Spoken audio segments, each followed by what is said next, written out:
Wedding drama from Am I the A-hole sub. First story is titled, Am I the A-hole for telling my 27 male fiancée, 28 female, that my theoretical hall pass would be her sister? I've been with my fiancée for 5 years. We rarely fight and we have a lot of trust for each other. She and I are going to get married in a couple of months. We have an inside joke together that we're allowed to sleep with whoever we want the night before our wedding. We are both very aware it's a joke, and it's not something we really want to try. We haven't said actual names during the joke yet, but she was curious. She said she knows exactly who she would sleep with. I asked her who. She said I'd have to tell her mine first. To be honest, I had never really thought about who. But when she asked, the first person that came to mind was her sister, who is 5 years younger than her. I know this is probably messed up. I rationalized by thinking that since her sister looks like a younger version of her, it's like I just want to cheat on my fiancé with my fiancé when we first met. Which now I realize sounds pretty awful. I didn't say, and said I didn't really know. She didn't believe me for a second, and kept asking. At one point she jokingly said, "Who knows? I might be able to hook you up with her." I guess she could tell on my face that I felt bad about who I thought. She said it's okay, because it's just a joke, and she wouldn't be mad. I, against my better judgment, blurted out her sister's name. She stopped smiling and asked me, "What the hell did you just say?" I went into panic mode, and said the name of a celebrity. That didn't help the situation. She was unbelievably upset that I said her sister. I tried to give her my rationalization, and that only upset her more. She was near tears, and told me that I was such an a-hole. I told her that she said it was a joke, and that she wouldn't be upset over whoever I said. She said that hers was her hot high school teacher from back when she was 17, and she couldn't believe that I wanted to sleep with her sister. Until last night, I slept on the couch because of it, and she's still sour to me about it. I've talked to some friends about it. My close friends that are women said, I'm an a-hole. My guy friends said I wasn't an a-hole, but I'm stupid. Am I the a-hole? Now let's read the top comments. I have 2 sisters, and I honestly think this would be enough for me to call off the marriage. I wouldn't want to spend my whole life wondering if my husband is making eyes at my sister. Most of the time when people say these things, they pick a celebrity or someone that it would never actually happen with. Picking someone who you could actually try to sleep with is a huge slap in the face. You two can start counseling, but you can't take those words back. Yay. I'm with you. I don't think I could move forward with the marriage. A basic trust would be broken. I'd feel like second choice. How to screw up a 5 years long relationship in just under 5 seconds of bad thinking. An enthusiastic handbook of optimistic ideas going south, even before you'll be able to express them. You're the a-hole, marriage already ruined, trust issues raising.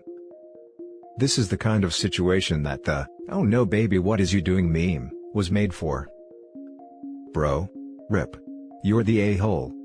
Never the sister. Never ever the sister. She will never forget this. Especially when the reasoning is because she's younger than you. Jesus man. I would honestly not be able to continue the relationship. I would never be able to stop thinking about that.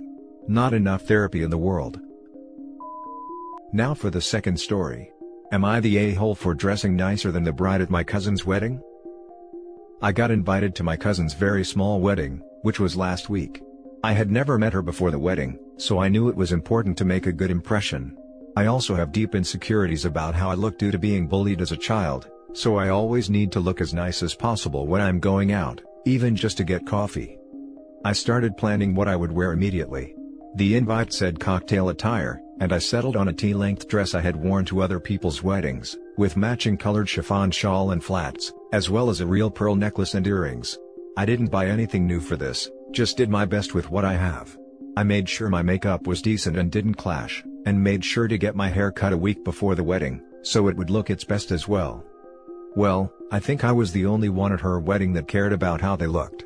Most of the 30 guests were in t-shirts/polos and shorts. I was one of 2 guests wearing a dress. The bridesmaid wore something that looked like it was out of Hot Topic. The groom wore a tuxedo shirt and black jeans. The bride wore, holy hell. The bride wore a custom gothic dress that looked like a purple, red, and black patchwork dress. Her hair was not brushed, and she did black makeup so heavily that you could barely see her face. I was shocked. Several people came up to me during the reception to say that I looked nice, but was upstaging the bride, which was not my intention. The bride herself was quiet the whole night. I tried to get to know her, as that's what she requested, but she wasn't interested. The wedding ended, and on my way home, I got flooded with calls from her mother and new husband that I was a horrible person for dressing like Grace Kelly and going out of my way to make the bride feel ugly at her own wedding. I didn't. I just can't go somewhere, especially to what I thought was a formal event, looking less than my best. Now for the top comments. Not the a-hole. If the invite said cocktail attire, why was every other guest dressed for a barbecue? Why was the groom in jeans? And by tuxedo shirt, do you mean a shirt designed to be worn with a tuxedo, or, and this is what I'm picturing, a t-shirt with a tuxedo printed on the front? You were definitely dressed appropriately in my opinion. I'm not fancy enough to know whether T-length dresses are too long for cocktail attire. I would however focus on the fact that you thought you were dressed appropriately for a wedding, rather than your desire to look your best. The former makes this an unhappy misunderstanding, the latter makes it seem like you would prioritize your appearance, to the extent that you could feasibly try and upstage a bride. Info. It sounds like the entire style/theme of the wedding was non-traditional and rather informal. Was this communicated to you beforehand? The invite said cocktail attire, which I know a T-length dress is too long for, but I thought it would be okay. T-length is usually fine for cocktail. And as the scholarship kid in a private school, I know my dress codes. Not the a-hole. The invite said cocktail attire. You wore cocktail attire. It seems like the bride and groom have an entirely different version of this concept, which was on them to communicate, especially to people who weren't in their close immediate circle. You said you never met this cousin before the wedding, so maybe it's best to go back to this type of relationship now. Seems drama. Perhaps they meant cocktail attire ironically. Otherwise this story makes no sense. Not the a-hole. Where in the world is cocktail attire only t-shirts and shorts? Did you get a separate invite or what the hell? How are you the only one who assumed cocktail attire actually meant cocktail attire? They must have confused cocktail with bar. Now for the last story. Am I the a-hole for refusing to let my brother and sister-in-law use my work benefit for a free honeymoon? My firm pays for a one-week trip to Hawaii for associates every year, flight plus condo paid for. I've gone 3 times now, and it's amazing. It's definitely the best perk at my workplace. This year though, it's obviously not available. The firm pays for 2 people, I don't have a significant other, so sometimes I will just take a friend or family member with me. The first year, I went with my mom, the second year, I went with my dad, and the third year I went with a friend. Last summer, my brother and sister-in-law got married. When they were wedding planning, they asked if they could use my work-paid vacation for their honeymoon. Their plan was for both of their flights to be paid for by my work, and my sister-in-law would fly under my name, and then they'd both use the company condo. I'm very sure that wouldn't be allowed, since the benefit is for the mental health of associates, not their family's honeymoon. Their other plan was for me to book my vacation during their honeymoon, take one of them with me as my guest, the other way would pay for their own ticket, and then both of them would live in the condo, and I'd have to pay to stay in a hotel myself. My brother said that since I took my mom and dad before, it was his turn now.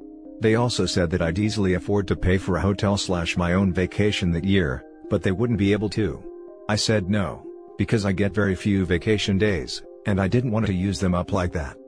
I get 15 days personal time off, but trying to take a day off is so difficult in my line of work. Especially consecutive days off. This would eat up 7 days of my PTO, even though I wouldn't even want to go at that time and I'd just be mucking around. I'd have to plan one of my very rare vacations around them, plus pay out of pocket for something that originally could have been free. I'm also certain my firm would frown upon me using work benefits this way. Plus, this may set a precedent for their future special occasions. I don't want this to become a permanent thing. They were furious, and threatened to uninvite me from their wedding, but they didn't go through with it. They started saving up to go to Hawaii as a belated honeymoon, and had booked a trip this summer, but was cancelled due to global situation.